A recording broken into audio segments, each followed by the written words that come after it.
Well, good morning. How are we doing this morning? Good. All right, there's coffee right outside. That's not going to work. All right. Well, I just want to say welcome, whether you're in the room here or you are out on the internet or you're watching later. We're glad that you're here. Glad that you're joining us this morning. I'd love to just pray for us before we get started. Well, Father, I thank you for the opportunity to get into your word. I thank you for your word and the truth it reveals to us. I thank you that it's sharper than any two-edged sword, that it cuts right down to the core of us. I'm grateful for your ability to use it in shaping and teaching and growing us, and calling us closer to yourself. Lord, I know that my words have little value, but your words have great value. So I invite you to speak this morning. Would you teach us? Would you grow us? Would you challenge us? Would you help us to love you more? In Jesus' name we pray. Amen. My name is James. I am one of the pastors here, and I would love to just spend a little time kind of catching you up if you haven't been here or you've been sleeping or whatever else. So we are in the book of Luke, the Gospel of Luke, and we have been going through the whole thing, which has been really sweet to go through. And over the last few weeks, I would say the drama has really increased. In fact, it's the kind of drama that we write shows and movies and books and things about. And what I mean by that is that there's a lot going on in this moment that we're about to step into and that we're kind of just coming out of. Last week, as Chad was preaching in the middle of Luke 20, we saw Jesus having this exchange yet again with some religious leaders. And basically, yet again, they're trying to kind of trap him up, and he kind of turns tables on them and makes them look kind of silly, and I love that. And the drama is kind of high at this point for a lot of reasons. So let me share a few with you. Number one, this is Passion Week that we're in. So if you don't know what Passion Week is, it's the week preceding Jesus's death and resurrection. And so we see that kind of start with the triumphant entry when Jesus comes into Jerusalem and people are freaking out that he's there, and they're laying their coats down on the ground and palm branches, and it's this big thing. They're shouting, Hosanna. It's a big deal, right? In fact, the crowds in general are really amped up about Jesus at this point. They're pretty excited about who he is and what is he going to do, and oh my gosh, and all this. They're kind of all about finding out what this new thing is, right? And so they're pretty excited about Jesus. Meanwhile, the religious leaders couldn't really be any less excited about Jesus. In fact, they are reaching sort of a tipping point with Jesus. They've already sort of committed themselves to the idea of killing him, and this week they're going to pull it off, right? And so this is the final time that Jesus is going to address the religious leaders. This conversation that is going on right now, as we are in the midst of Luke here, the conversation happening between Jesus and the religious leaders. This is the last time he's going to address them before he dies on the cross and is resurrected. And again, they just tried to make a fool out of him and failed miserably, so they're probably kind of embarrassed. They're burning from that. And a really good clue that things are really amped up is the fact that the political factions, the Sadducees and the Pharisees, are united against Jesus. Okay? To put that in perspective, think about how hard it would be to get Democrats and Republicans on the same side of one issue. Right? They're mad. They're so angry, they're actually on the same page with each other, which is incredible, right? And so, to make matters more intense, Jesus has just pointed out that when David talks about the Messiah, he calls him Lord. And nobody is missing that Jesus is talking about himself here. Everybody knows at this point that Jesus is claiming to be the Messiah. So they caught what he just said. I am greater than David. Tensions are thick. The drama is intense as we step into this. And so now Jesus is going to turn and he's going to pinpoint the scribes. And so I want to take a quick moment just to explain, because I don't know if maybe you're like me. When I see scribes, Pharisees, priests, high priests, all that stuff, I get a little mixed up by all those different groups. So let me kind of run down what those groups are, okay? So you have two sort of political factions that are also religious factions, because we're talking about a theocracy here, talking about a country whose politics and religion are intertwined by God's design, right? And so when you talk about a political group, you also talk about a religious group and vice versa. So we have the Sadducees and the Pharisees, okay? And they are two major political religious groups. And then there's people that don't belong to either group. Okay, so that's one sort of spectrum, if you will. And then you have the different roles, the different jobs or positions that people have. And so you have things like the chief priests, right? And then you have regular priests and Levites and scribes. These are all basically just sort of different positions that people have.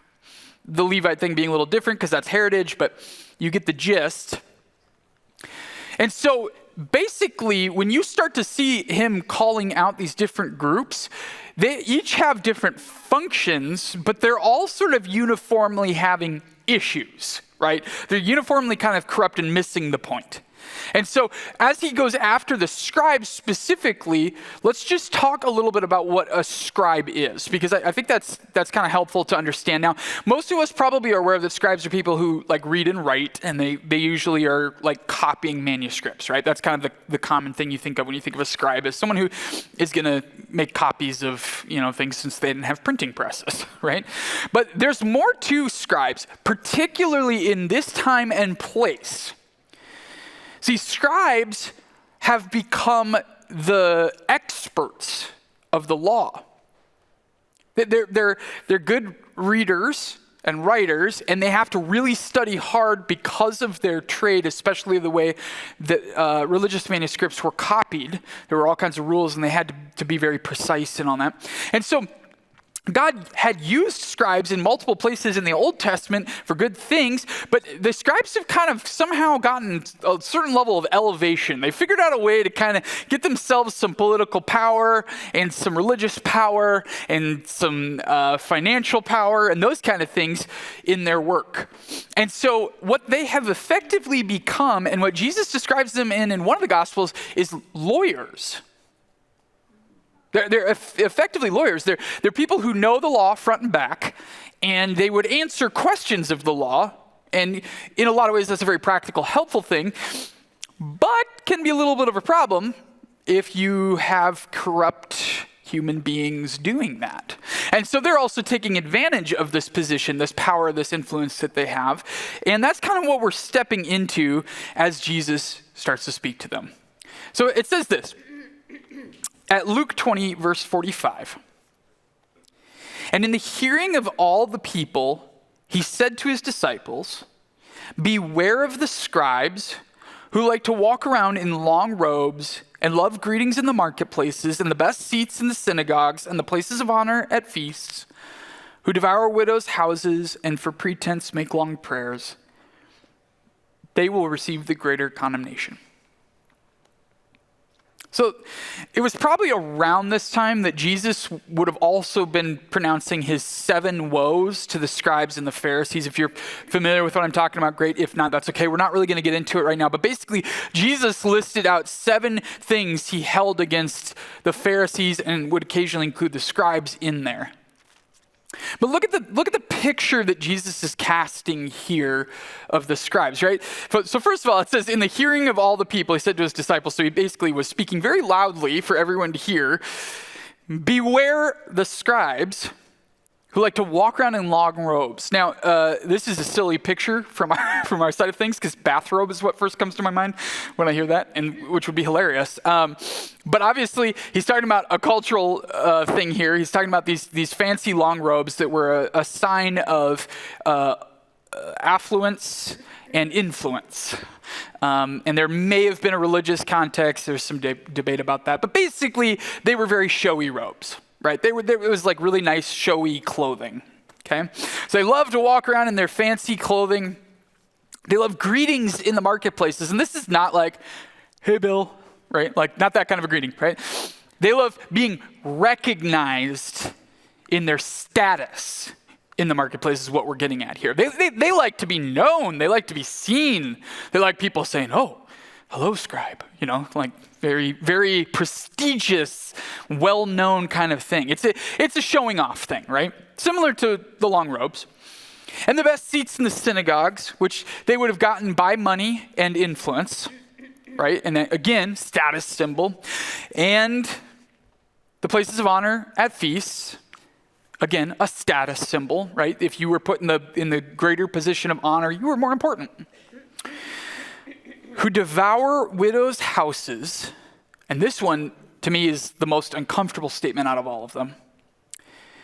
First of all, that word devour is an intense, kind of uncomfortable word, right? You drill down on it in the Greek, you get this idea of consuming greedily, like this, how sometimes like if you put like a cake in front of a 1-year-old, the way they like just kind of like face plant into it and it's like everywhere and they're just sucking that thing down, right?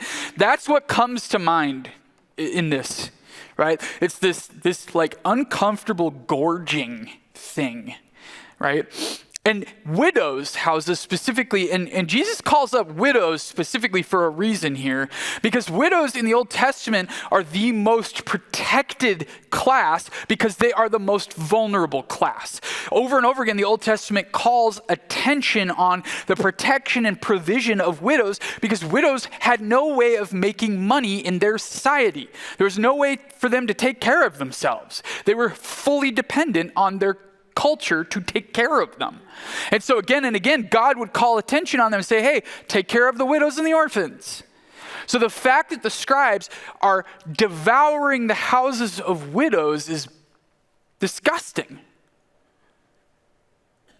It's a real picture of what's going on. And, scholars can't quite agree on what this might have looked like. Maybe the scribes were, convincing the widows to allow them to kind of have control of their estate and were managing things for them, but taking a big, scrape off the top. Or maybe it was that they were ingratiating themselves to the widows and they were, either being gifted things or were kind of trying to work their way into relationships so they can have. One way or another, they were very carefully stealing from the widows. That was the bottom line. And for pretense, they make long prayers. And this is really a picture at the end, right? This is a picture of the whole thing. Right there. Big, fake religion. Big, fake religion. Long pretense of prayers, right? They stand up, look good in front of everyone, pray those prayers, try to sound really impressive in what they're praying, go on and on and on. The problem is the heart dead. They have absolutely no real heart or care for God, right? And we see that in that other passage that I was mentioning about the 7 woes, because Jesus uses the phrase hypocrites, blind guides, right? They think that, they are the epitome of God's religion, right? And yet they are missing it completely. Their religion is really nothing more than a way for them to get what they want. That's it. A way for them to get what they want. Whether that's social status or influence or money, whatever it is. Eternal life. There's no real heart to it. It's just for show. Their faith is hollow. It's like when Jesus called the Pharisees whitewashed tombs. I think that's such a good picture. These tombs they had in Jerusalem that were really pretty on the outside, whitewashed, looked really nice on the outside. Inside, dead man's bones. That's what's going on here. And Jesus says they'll be judged harsher. And the reason's pretty obvious. Is because they, out of all people, know the law the best and should be able to steer clear of this. And they're teaching other people this. Not only are they messing themselves up, they're messing the other people up that they're converting. And so they'll be judged harsher. So I think the chapter break here is a little unfortunate. Some of us may know that the chapters and verses, they were added later to the Bible just to give us a point of reference. So I can say turn to chapter 21 and you know what I'm talking about, right?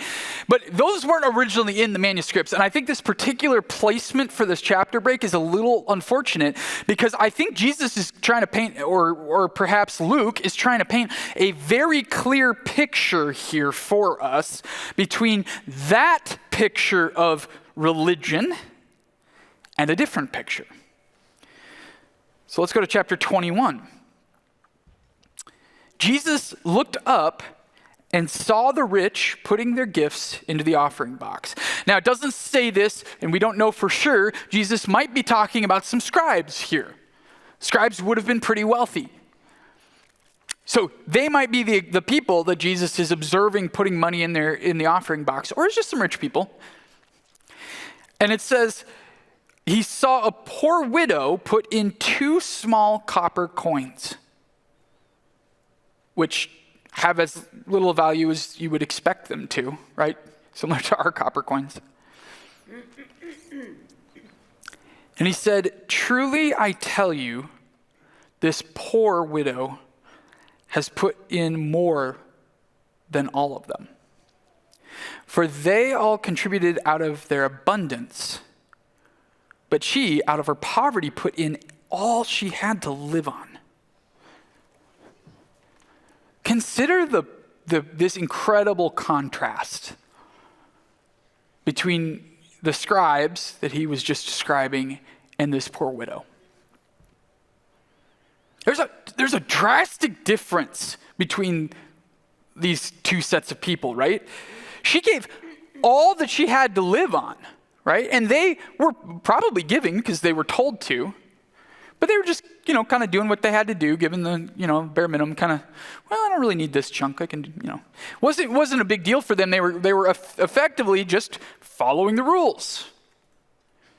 This widow, though, offers everything, all that she has, which should ask the question in your mind, what is going on with this widow that is so much different from these scribes? She's not an expert in the law. What is different about her? What's going on in her heart that is so different from the scribes? Now, before we dive into that, I want to just address the elephant in the room, which is, why money, Jesus? Why does Jesus take so much time to talk about money? Because he does. He talks about money a lot, actually. When you read the Gospels, it's surprising how much money comes up. And sometimes it makes us uncomfortable. Like, well, okay, we can talk about everything, and let's not talk about money. Let's not go there. But why? Why does he talk about it? And I think, well, first, let me put a little disclaimer here. So, we're just going through the book of Luke. We've been going through the book of Luke, and this is the next part of the book of Luke, okay?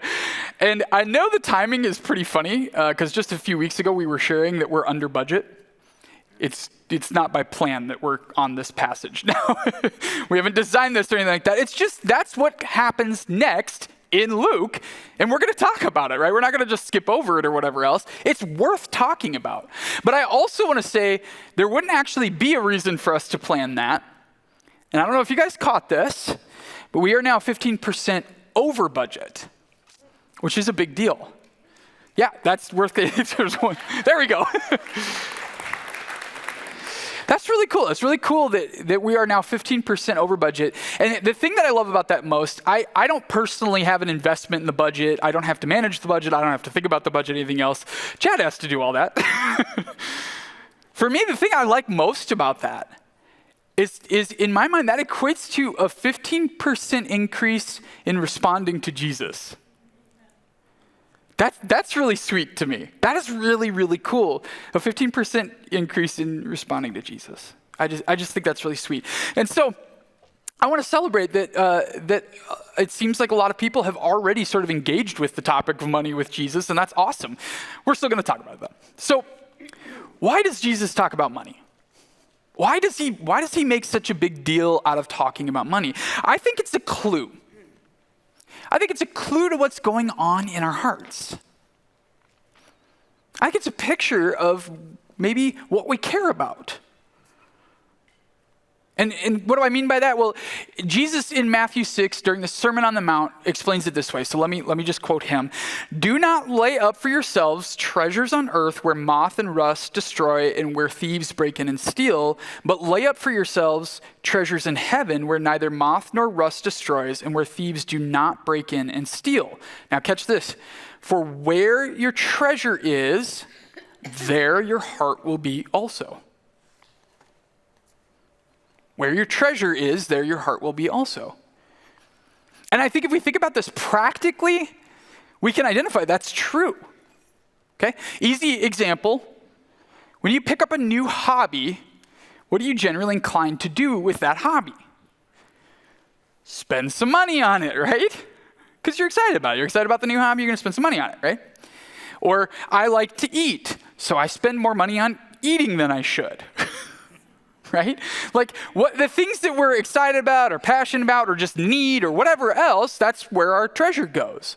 And I would say the reverse is also true. The things that we tend to put our money into, we kind of invest into, right? We invest our hearts into a little bit. And so I'd say Jesus calls us to both show where our hearts are and to invest our hearts where they ought to be, right? That's kind of that where your treasure is, there your heart will be also. It shows where our hearts are at. It also calls us to invest our hearts to where they should be. We have a phrase that we use now that's kind of like this. Put your money where your mouth is. Right? Right? It's the phrase we use that when someone's like, talking about whatever, and you're like, okay, I'll believe it when I see your money go there. Why do you think we have that phrase? It's where your treasure is, there your heart will be also. Right? So I think that's why Jesus talks about money, is because it's a heart clue. It's a way that we direct our heart. It's a way that our heart indicates where it's at, right? And here's an important note on that idea. The desire to give, to be generous, is a gift. That's a gift from God. The desire to do those things is a gift from God. It's not in our nature. Right? Natural me, flesh me, I don't want to give money away. I want to keep it. I want to spend it on things I want to spend it on. It's for me. Right? It's a gift to want to give it away. So let me just add another thought here. Jesus does not want our money. In fact, he doesn't need our money. There's 1,000 cattle on 1,000 hills, right? He's the creator of all things, provider of all things. He does not need our money. He wants our whole lives. He wants our whole hearts. Not just the little piece of money. He wants everything. He calls us to lose our lives for him, to take up our cross daily, to die and be reborn in him. He wants it all. And so when he starts talking about money, that's really just a small fragment, a small picture of the total thing. Because he calls us to die. He calls us to be born in him. He calls us to give him everything. And so as we do that, and as we start to grow in a desire to give, because it's a gift, we get to experience the gift of being able to give to people or to God, right? We get to see an opportunity to return a portion of what God has given us, because everything is his. All the resources we have, everything we have, every breath we have is his. And so when we turn around and say, God, here, you can have some of this, what we're really just saying is, here, God, thanks for the loan. Right? Like, this is yours anyways. Let me return a portion of it to say, hey, thank you. When we give, we get to rejoice as giving becomes a joy for us. We give, we get to trust and count on him. When we give, we get to care about the things he cares about. Right? There is a cool experience in giving. There's a cool layer of discipleship and following Jesus and trusting in him that we get to experience in giving. Right? The widow laid everything out on the table. It was all she had to live on, and she just trusted that God was going to take care of her. I guarantee that was an experience of trust and faith for her that had long-term ramifications. Why did the widow give all that she had? She loved him more than anything she had. She loved him. She loved him more than her very life, and she trusted him. And so she gave all she had to live on. And I love that when Jesus says he doesn't just say, I think the translation kind of misses it a little bit because it says more than any of them, but really that phrase is more than all of them put together. That's how much she gave.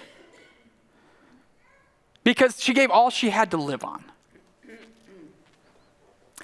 So she laid out her life before God. She offered him everything. I want to invite the band back up. So as we start to close, I want to ask you a two-part question. The first one is, does God have everything for me? My whole life, all of me? Am I willing to give him everything? And this might be a question you've never really thought about before. This is what he calls us to, a total sacrifice of everything, right? A total laying down of my life. Some of us might be going, why would I do that? Maybe nobody's ever asked that question to you before. Or maybe you've simply never heard why it is we gather in a church on Sundays. Here's why. God loves you more than you can possibly imagine. And he knows what is ultimately best for you. So much better than you possibly could. No matter how smart you think you are. And here's the truth. Each and every one of us, every single one of us, have offended a holy God again and again. Sinned against him. It's not really hard. It's in our nature. And again, we've effectively given him the middle finger, spit in his face, saying, I know better than you. I'm going to do it my way.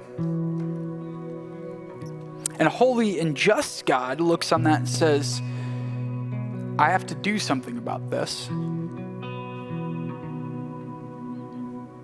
We know that justice is important. That's why we have a justice system. We punish wrongdoing. God, being ultimately good and perfect, has a perfect sense of justice.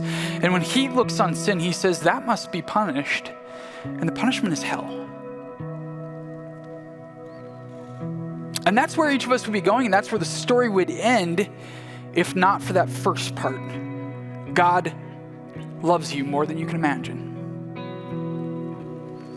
And that is why Jesus died on a cross. So that he could pay for your sin. So that you wouldn't have to. When Jesus died on the cross, he opened a way. Because God loves us, does not want to send us to hell, but is just and is good, will not just pass over sin. And his solution is to send his son to pay. And his son went willingly. And if you will surrender your whole life to him, lay down your entire life to him, he will pay for your sins and exchange it for eternal life. He will pay the penalty that you should have paid so that you can experience eternal life, not just in heaven later, which by the way is going to be amazing, but even now. Jesus said, I have come that they may have life and have it abundantly. God has a perfect design for how life ought to be. And when we receive Jesus' life and start walking in God's way of doing that life, guess what? It's abundant. There's a reason why Jesus calls us to lay everything down. He wants us to love him above everything else. He wants us to trust him above everything else because he knows what's best for us. He has better plans for us than we have for ourselves. And so if you've never laid down your life to Jesus, consider doing it today.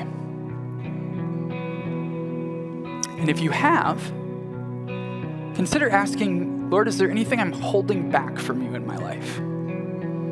Is there anything that's off limits? That part's mine. Because he calls us to lay it all down at his feet. And so along with that second question, ask, am I willing to talk to Jesus and hear from him about everything I have, everything I am, everything I love, everything I enjoy?